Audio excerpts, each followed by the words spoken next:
Hey, this is the first video of my new short series that I'd like to call 10 Years of Amiga Gaming. In it I'll try to talk about what I think were the most important and interesting titles for the Amiga, released between 1986 and 1995. Each video will cover 1 year and feature a few carefully picked titles that were for whatever reason notable when they released. And the farther we go in time, the more memorable the games will be, as the developers learned how to unleash the full power of Commodore's system. There will be no set amount of games per year, however, and by extension of that, the videos will most definitely be different in length. But before we get into any more details, please hit those like and subscribe buttons below. It helps me more than you know. Thanks! We'll obviously start with 1986, the year before the famous Amiga 500 was released. Commodore's Amiga 1000 was already available for around 6 months at the time, and the game started pouring, using custom chips in this incredible machine.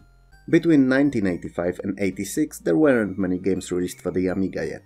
A tad less than 100 if I'm not wrong, and most of them were either ports from early 8-bit systems like Commodore's own C64 or first attempts at tackling the Amiga's capabilities. Despite that, some were considerably better or more influential than others, and that's what we'll be discussing today. Leaderboard Golf is a rather simple looking golf simulation that was originally released on C64, where it became the best-selling game of 1986. Truth be told, graphics-wise it's not a jaw-dropper on the Amiga, but given that it was released when it wasn't too bad either. While looking like an iterative upgrade over the C64, the addition of bunkers and trees and a tad higher resolution made the game a bit more pleasing to the eye. What's notable though is that it's the very first golf game on the new 16-bit system, and a pretty good one at that.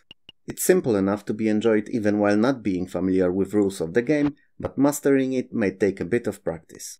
It's also a multiplayer title, so with few like-minded friends around, could prove to be the main fare of a very fun gaming afternoon.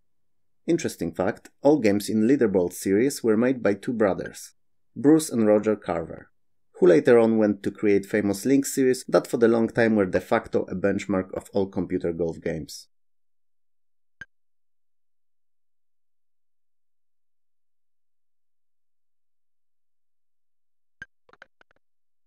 Silent Service was designed by now legendary Sid Meier, who fathered many series of beloved games.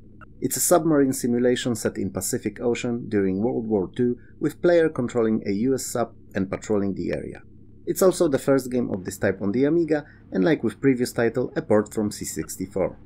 By today's standards, or even comparing it to the sequel, it's pretty simplistic, but this fact made it infinitely more playable than it would have been otherwise back then to the players unfamiliar with advanced military simulations.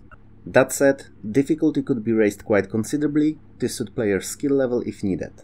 Graphics-wise, it's okay at best. Some screens, like inside of the sub, are better than others, but for a simulation, simple strategic view with all controls in plain sight is easy to understand during those high-pressure, adrenaline-fueled battles. So it's a perfect presentation to near-perfect game.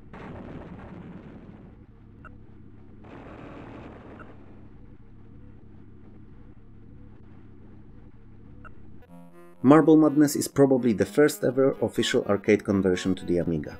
It's also a pretty damn good one. The graphics are almost as good as in the arcades, and it runs at full system speed of 60 FPS, or 50 FPS in PAL regions, which was twice as fluid as it originally did.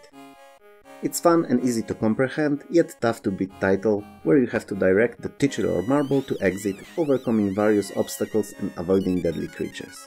In arcades, the game was controlled with huge trackball that you had to manically spin towards the way you wanted the marble to move, which was at least half of the fun.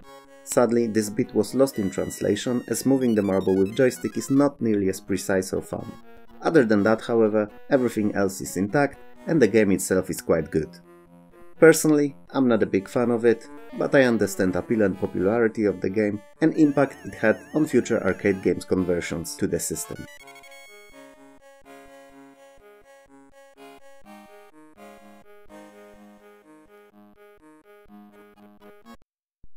You've probably noticed a pattern here. Many of the games in this video will be the very first in different genres, as it's the second year of Amiga's existence and a year before the famous A500 was released. Chessmaster 2000 is no different. It's a first serious chess simulation on the system. It also sports seriously advanced and sophisticated chess engine that not only allows for a variety of different settings to customize the difficulty to players' abilities, but also is a serious tough cookie to beat. On higher levels, where CPU simulates many moves ahead, the rounds can be a bit on the longer side, but it's the price that's paid for the quality of the computer-controlled opponent. In fact, Retro Recipes YouTube channel, which I will link in description, released a little while ago a very fun video of Chessmaster 2000 on Amiga defeating a modern Mac at the game. So, a chess engine created in 1986, working on a basic 512 KB Amiga with a 7 MHz Motorola 68000 CPU, winning against a many thousand times faster machine that's nearly 40 years newer. Bard's Tale was originally released in 1985 on the Apple II and then within a year ported to everything under the sun. Anything it could run on got a port of it. It's a title that spawned a whole series of games and even books to some degree. It was one of the earliest first-person perspective Grieve movement tile-based RPGs on the Amiga. Now that's a mouthful. Anyway, the player builds a team of up to 6 members from staple classes of the genre. So Hunter, Monk, Paladin, Rogue, Warrior, Conjurer, Bard and a Magician. I always found naming Mage User Magician funny, cause whenever I hear it, all I can think of is David Blaine hanging in a see-through box near Tower Bridge in London, where I used to live. The novelty of the game was a Bard's class. That by today's RPG standards would be what we know as support. Throwing buffs at party left and right, keeping everyone at their peak form. Other than that, Bard's Tale was a standard RPG with genre-obligatory dungeon crawling, questing and puzzle solving. Good game.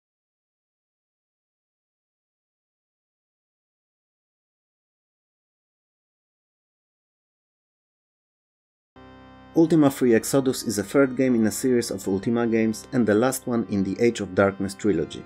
Same as Bard's Tale, it originally released in 1983 on Apple II and was ported to most systems available at the time. It appeared on Amiga Owner's Disk in 1986 and by that time its graphics were more than below what players expected. But it's the gameplay and not the graphics that made Ultima III such a beloved and fondly remembered title. Story is pretty simple here. Basically, gather 4 heroes and travel to Caesarea to save the world from evil Exodus, a spawn of the former game's villains, Mundane and Monax. I'm sure I've butchered at least one of the names here. Oh well. Ultima III was the first RPG that featured true 3D graphics in dungeons, as previous titles in the series used wireframe, and offered beyond crazy amount of customization for the time. So, while creating your party you could choose from 11 classes and 5 races, and then had to divide the skill points between attributes of strength, dexterity, intelligence and wisdom. Today it's a standard, back then it was revolutionary.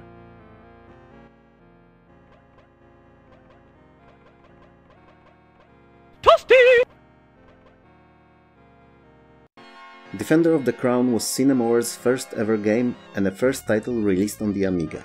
And what a game that was! It was clear that Cinemaware knew how, and most importantly did, squeeze everything that they possibly could out of the new Amiga 1000. There was no game that could compare to Amiga's version on any other home computer, graphics or sound-wise. It was an art piece. It was so good in fact, that it quickly received ports to all other systems including some of the aging 8-bit ones. They were all pretty good, but none could hold a candle to the Amiga's presentation. It helped that it was pretty fun game too. A mixture of genres, where at parts you would lead your chosen at start Saxon rule to victory and conquer England, just to then switch to more arcade-like jousting tournaments, castle raids or even slower-paced catapulting of enemy walls. Neither of the gaming parts of Defender of the Crown was perfect, but they were all good, and well stitched together to form an incredible experience for players with presentation that was unbeatable for quite some time.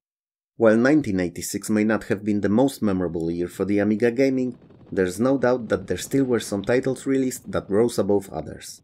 Next time, we'll be jumping straight to 1987, which was an important year for both Commodore and gaming. Amiga 500 was unveiled and quickly became the flagship of Commodore, and from then onward titles released on the system only got better and better. But that is not a subject for today. If you liked the video, hit those like and subscribe buttons below.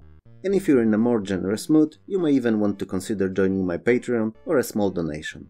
They would help me make more better content, upgrade my aging editing rig, and maybe even get a camera. Details are in the description below. For me, however, this is all, so have a good one and I'll see you next time. Peace.